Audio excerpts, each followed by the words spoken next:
Hi is me Prince. എല്ലാവർക്കും black W ചാനലിൻ്റെ പുതിയ വീഡിയോയിലേക്ക് സ്വാഗതം. എന്തുണ്ട് വിശേഷങ്ങൾ? എല്ലാവർക്കും സുഖമായിട്ട്, എല്ലാവരും ഹാപ്പിയല്ലേ? ഹാപ്പി ആയിട്ടിരിക്കുക. എനിത്തിങ് ഹാപ്പൻ ലൈവാസ്റ്റ് കോപ്പാണ് ഓൾവേസ് പോസിറ്റീവായി.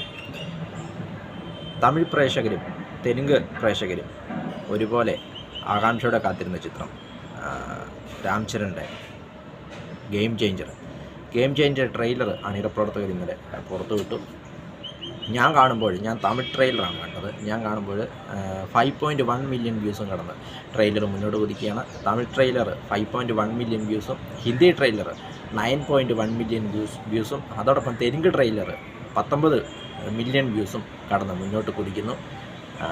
രാം ചരൻ്റെ ഗെയിം ചേഞ്ചർ. ഈ ഒരു ചിത്രത്തിന് ഇത്രയേറെ എക്സ്പെക്റ്റ് ചെയ്യാനായിട്ടുള്ള കാരണം എന്താണെന്ന് വെച്ചാൽ, തെലുങ്കിൽ ഓൾറെഡി രാം ചരൺ ബിഗ് സ്റ്റാറാണ്. അതോടൊപ്പം ചിരഞ്ജീവിയുടെ മകനാണ്.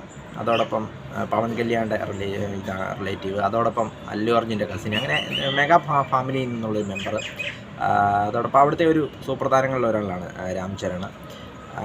എന്നതിലുപരി സൗത്ത് ഇന്ത്യയിൽ ഈ ഒരു സിനിമ ശ്രദ്ധ നേടുവാനായിട്ടുള്ള കാരണം എന്താണെന്ന് വെച്ചാൽ ശങ്കറിൻ്റെ ഡയറക്ഷനാണ്. അതാണ് തമിഴ് സിനിമാ പ്രേക്ഷകരും കൂടുതൽ കാത്തിരുന്നത് ഈ ചിത്രത്തിന് വേണ്ടി എന്ന് പറയാം. ശങ്കർ എങ്ങനെ ഡയറക്റ്റ് ചെയ്തിരിക്കുന്നു, അല്ലെങ്കിൽ ശങ്കറിൻ്റെ ആദ്യത്തെ തെലുങ്ക് സിനിമയാണ്, ആദ്യമായിട്ട് ശങ്കർ സംവിധാനം ചെയ്യുന്ന തെലുങ്ക് സിനിമയാണ് ഗെയിം ചേഞ്ചർ എന്നത്.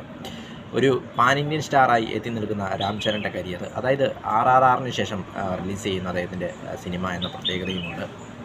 2007 തുടങ്ങിയ കരിയർ രാം ചരൺ ഇന്ന് 2025 ആകുമ്പോഴേക്കും പാൻ ഇന്ത്യ സ്റ്റാറായിട്ട് എത്തി നിൽക്കുന്നു. 2007 തുടങ്ങിയ കരിയർ, അദ്ദേഹത്തിൻ്റെ കരിയറിൽ വഴിത്തിരിവായത് 2009 തുടങ്ങിയ മഗധീര എന്ന ചിത്രമാണ്.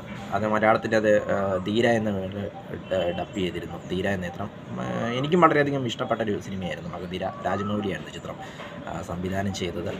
പിന്നെ രംഗസ്ഥാലം അടിപൊളി സിനിമയാണ് രാം ചരൻ്റെ. അങ്ങനെ ഒട്ടനവധി നല്ല സിനിമകളുണ്ട്. പിന്നെ RRR ഉണ്ട്.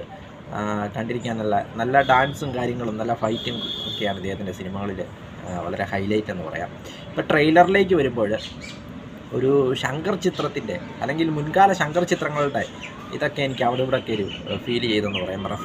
റെഫറൻസ് അല്ല, മുതൽമന് അല്ലെങ്കിൽ ശിവാജി തുടങ്ങിയ ചിത്രങ്ങളുടെ ഒരു ഇതെനിക്ക് അവിടെ ഫീൽ ചെയ്തു. ശങ്കറിൻ്റെ സിനിമ ആയതുകൊണ്ടാണോ എന്ന് തോന്നുന്നു. അതൊക്കെ അവിടെ ഇവിടെയൊക്കെ ശിവാജിയെയും അതോടൊപ്പം മുതൽമനും ഒക്കെ ഓർമ്മ വന്നു. പിന്നെ ഇതിൻ്റെ ട്രെയിലറിനെ കുറിച്ച് നോക്കുമ്പോൾ സിനിമാറ്റോഗ്രാഫി ചെയ്തിരിക്കുന്നത് രത്നവേലുവാണ്. സിനിമാറ്റോഗ്രാഫി വലിയൊരു പൊളിറ്റിക്കൽ ബേസ്ഡ് ആയിട്ടൊരു സിനിമയാണെന്ന് തോന്നുന്നു. അവിടെ ഇവിടെയൊക്കെ ഒത്തിരി ക്രൗഡും കാര്യങ്ങളും, ബേസിക്കലി ഒരു നോർമൽ ശങ്കർ ചിത്രം പോലെയാണ് എനിക്ക് തോന്നിയത്. പിന്നെ ഇതിൻ്റെ മറ്റഭിനേതാക്കൾ മെയിനായിട്ട് എടുത്ത് പറയേണ്ട വില്ലൻ വേഷം ചെയ്തിരിക്കുന്നത് SJ സൂര്യ. ഒരു പക്ഷേ ഈ ചിത്രത്തിലെ ഏറ്റവും വലിയ ഹൈലൈറ്റ് ആവുന്നത് SJ സൂര്യയുടെ വില്ലൻ വേഷമായിരിക്കുമെന്ന് തോന്നുന്നു. അദ്ദേഹത്തിൻ്റെ ഒരു കാലഘട്ടത്തിലൂടെയാണ് നമ്മളിപ്പോൾ കടന്നു പോകുന്നത്. ഏത് റോൾ കൊടുത്താലും നായകന് മേലെ സ്കോർ ചെയ്തുകൊണ്ട് അദ്ദേഹം കയ്യടി മേടിച്ചുകൊണ്ട് പോകും.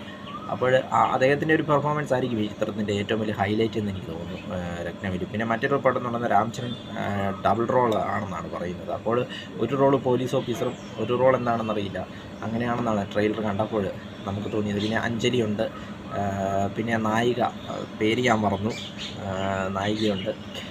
അപ്പോൾ അങ്ങനെ സോങ്സൊക്കെ ഓൾറെഡി ട്രോൾ ചെയ്യപ്പെട്ടിരുന്നു. അതുകൊണ്ട് തന്നെ റീഷൂട്ടൊക്കെ ചെയ്തിരുന്നു ചിത്രത്തിൻ്റെ സോങ്സും കാര്യങ്ങളുമൊക്കെ. തമനാണ് ഇതിൻ്റെ മ്യൂസിക് ഡയറക്ടർ. മ്യൂസിക് ചെയ്തിരിക്കുന്നത് തമനാണ്. ഇത് നിർമ്മിച്ചിരിക്കുന്നത് വെങ്കടേശ ക്രിയേഷൻസ്, അതായത് ദിൽ രാജു. നമുക്കൊക്കെ, അല്ലെങ്കിൽ തമിഴ് ഓഡിയൻസിന് ദിൽ രാജു ഓൾറെഡി തെലുങ്കിൽ ഫേമസ് ആണ്. പക്ഷേ തമിഴ് ഓഡിയൻസിനും മലയാളി ഓഡിയൻസിനൊക്കെ അദ്ദേഹത്തെ പരിചയം വാരിസ് എന്ന ചിത്രത്തിലെ ആ ഓഡിയോ ലോഞ്ചിൽ അദ്ദേഹത്തിന് ആ ഒരു സ്പീച്ചാണ്. പാട്ട് വേണമോ പാട്ട് ഇருக்கு, ഡാൻസ് വേണമോ ഡാൻസ് ഇருக்கு, ഫൈറ്റ് വേണമോ ഫൈറ്റ് ഇருக்கு, ആ ഒരു ഇതായിരുന്നു അദ്ദേഹത്തിൻ്റെ ആ ഡയലോഗൊക്കെ സോഷ്യൽ മീഡിയ ആഘോഷിച്ചതാണ്. അപ്പോൾ അദ്ദേഹമാണ് ഇതിൻ്റെ പ്രൊഡ്യൂസർ എന്ന് പറയുന്നത്, ദിൽ രാജു. ഗെയിം ചേഞ്ചറിൻ്റെ ഓഡിയോ ലോഞ്ചിനും അദ്ദേഹം ഇതേ ഡയലോഗ് ആവർത്തിച്ചിരുന്നു. അപ്പോൾ ജനുവരി 10 ചിത്രം തിയേറ്ററിലേക്ക് എത്തുക. അതായത് ജനുവരി 10 എന്ന് പറയുമ്പോൾ തമിഴ്നാട്ടിൽ പൊങ്കൽ ഹോളിഡേയ്സിന് മുമ്പ്, അതോടൊപ്പം തെലുങ്കിൽ സംക്രാന്തി ഹോളിഡേയ്സിന് മുമ്പ് ആണ് ഈ ചിത്രം തിയേറ്ററിലേക്ക് എത്തുന്നത്.